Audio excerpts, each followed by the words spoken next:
The late Anthony Bourdain, renowned celebrity chef and globetrotter, in an interview with Maxim in 2017, named Tokyo as his favorite city in the world and said, "If I had to agree to live in one country or even one city for the rest of my life, never leaving it, I'd pick Tokyo in a second."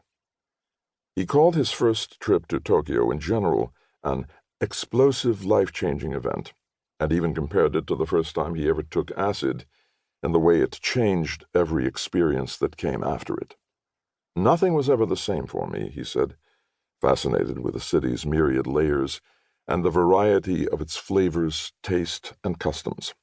"I just wanted more of it." I understood what he was saying because I had felt the same way when I first came to the city over 5 decades ago in 1962 as a raw 19-year-old GI from small-town America.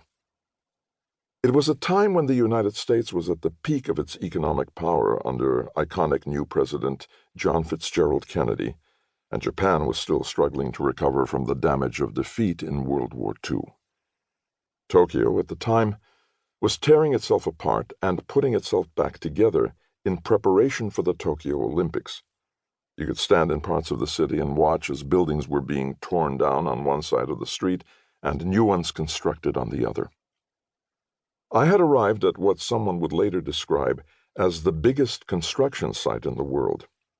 I watched, fascinated, astonished, as before my eyes the city evolved, in a few short years, from a fetid, disease-ridden third-world backwater into a modern megalopolis in what many believe to be the greatest urban transformation in history.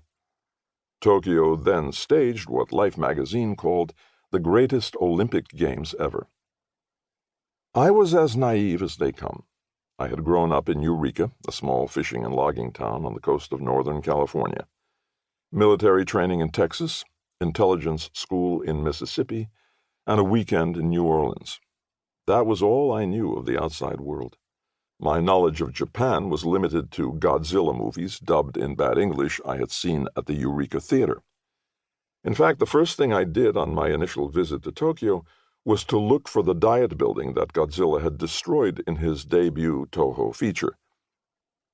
But I was hypnotized by the energy of the place, the ubiquitous neon signs, the endless nightlife, and so I chose to stay on in Tokyo. I went on to graduate from the Jesuit-founded Sophia University in the city and grew into adulthood there, surviving a self-destructive tailspin into the dark heart of its seductions that caused me to pack up and move to New York for 3 years to recover.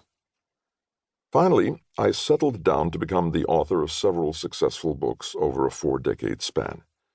Along the way, I met a lot of fascinating people. Newspaper barons, politicians, baseball stars, famous writers, Yakuza enforcers, and other denizens of the city's underworld. I also met my wife, with whom I would spend over 45 years, dividing my time between Japan and the numerous global capitals where she worked as a United Nations officer. Tokyo grew right alongside me. It became the richest city in the world, riding the back of the global trade juggernaut Japan built in the aftermath of the '64 Games.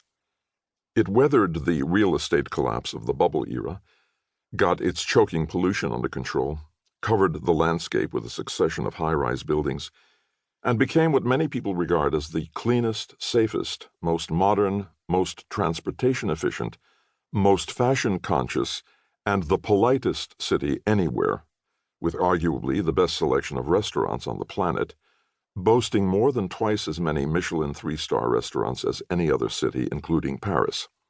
The aforementioned Bourdain declared the food in the city superior on virtually every level and price point.